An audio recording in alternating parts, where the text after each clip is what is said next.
Good morning बच्चों। आज हम लोग फिर से पार्ट 5 पोथी पढ़ने जा रहे हैं। इससे पहले हम लोग पढ़े थे कि बुद्धन क्या है कि खाकर न अपने खेत की ओर चला जाता है मछली पकड़ने के लिए।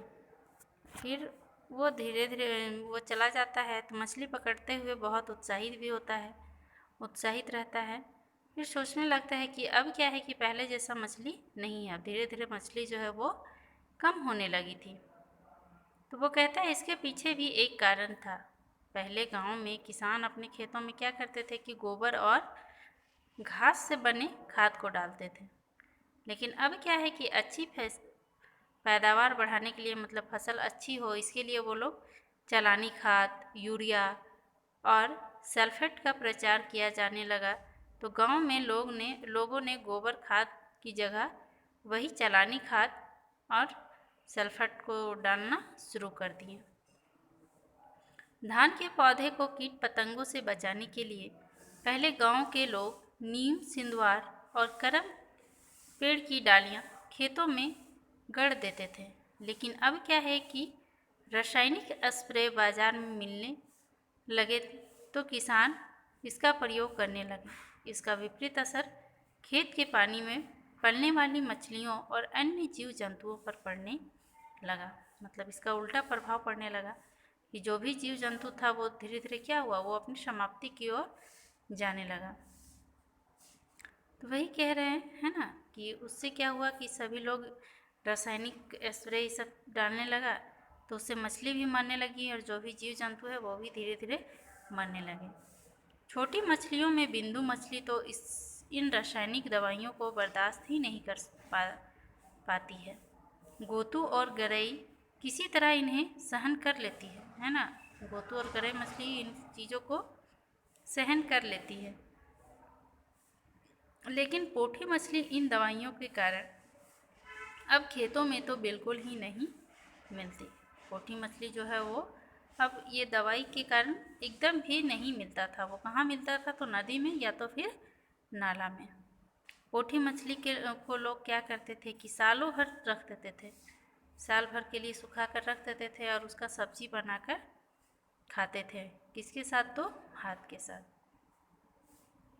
इन परिस्थितियों पर विचार करते हुए बुद्धन जो है वो अपने गांव की ओर जा ही रहा था, लौट ही रहा था।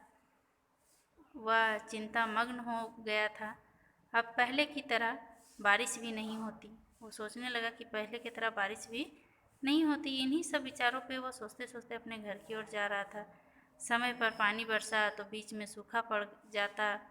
अब पिछले साल की ही तो बात है, वो कह रहा था कि मतलब सोच रहा था कि पिछले साल का ही तो बात है कि धान के पौधे लहलहा रहे थे, बीज भी फूट चुके थे।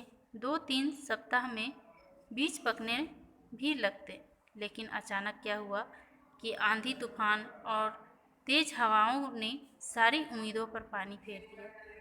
खड़ी फसल पानी और तेज हवा में के दबाव में जमीन से सट गई। पूरी फसल बर्बाद हो गई थी।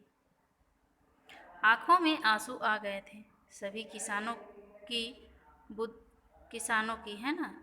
तो ये सब सोचते हुए बुद्धन जो है अपने घर की ओर जा रहा था। तभी सोमा काका ने उसे आवाज़ दिया, अरे बुद्धन, क्या सोच रहे हो। जैसे ही उनकी आवाज़ों को सुने तो बुद्धन जो है वो वर्तमान में आकर खड़ा हो गया, क्योंकि वो भविष्य के बारे में सोच रहे थे, यानी पिछले बीते हुए घटनाओं के विषय में सोच रहे थे। वर्तमान मतलब जो उनके सामने था उसे उस पर आकर खड़े हो गए, यानी उसके विषय में सोचने लगे। फिर वो कहने लगे, जोहार काका। कुछ नहीं काका, यही खेती बाड़ी के भविष्य के बारे में सोच रहा था। अब पहले जैसा कुछ भी नहीं हो रहा है, बुद्धन ने थोड़ा झोंकते हुए जवाब दिया, यानी सोचते हुए जवाब दिया कि अब पहले के जैसा कुछ भी नहीं हो रहा है। तो सोमा काका बोलते हैं, हाँ बेटा, अब पहले की तरह कुछ भी नहीं रहा। सोमा काका ने हामी भरते हुए कहा, सब कुछ बदला है बेटा। खेत खलिहान से लेकर गांव घर सब जगह बदलाव आ रहा है। हमने तो इसी खेती बाड़ी की बदौलत ज़िंदगी काट ली, मतलब यही खेती बाड़ी के फसल से अपना जीवन काट लिए। लेकिन अब क्या है कि जितना मेहनत करो उसका आधा भी खेती से नहीं निकल पाती है। ऐसा लग रहा था कि वो लाचार और विवश होकर बोल रहे हैं। हाँ काका, आपने तो दुनिया देखी है। हम तो जब से बड़े हुए हैं यही देख रहे हैं कि खेती बाड़ी में अब कोई खास फायदा नहीं रहा। इसीलिए तो मंगल दादा गांव छोड़कर शहर में काम करने चले गए। बुद्धन ने कहा कि इसी कारण हमारे मंगल दादा जो हैं वो गांव को छोड़कर शहर में काम करने चले गए। हाँ, मौसम का यही हाल रहा तो गांव में रहेगा कौन? पेट भरने के साथ तन ढकने के लिए कपड़ा लत्ता और अन्य चीज़ों की भी तो दरकार है। मतलब सभी चीज़ों की भी तो ज़रूरत पड़ती है, केवल खाने की ही ज़रूरत तो नहीं न है।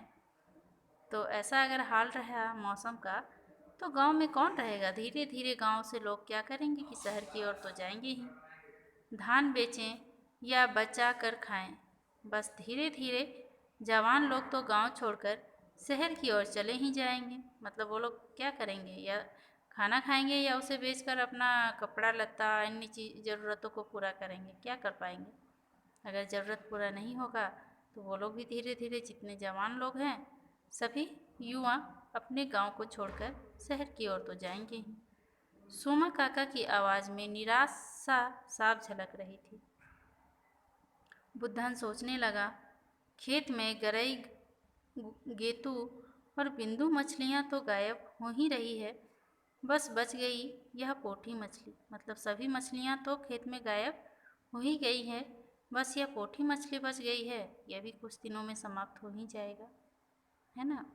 तो यही सब सोचते हुए फिर वो सोचने लगा। तो इस कहानी से यही है कि हमारा वर्तमान समय कैसा हो गया है, भविष्य में क्या था और वर्तमान में कैसा हो गया है, इसी विषय में इस कहानी में बतलाया गया है।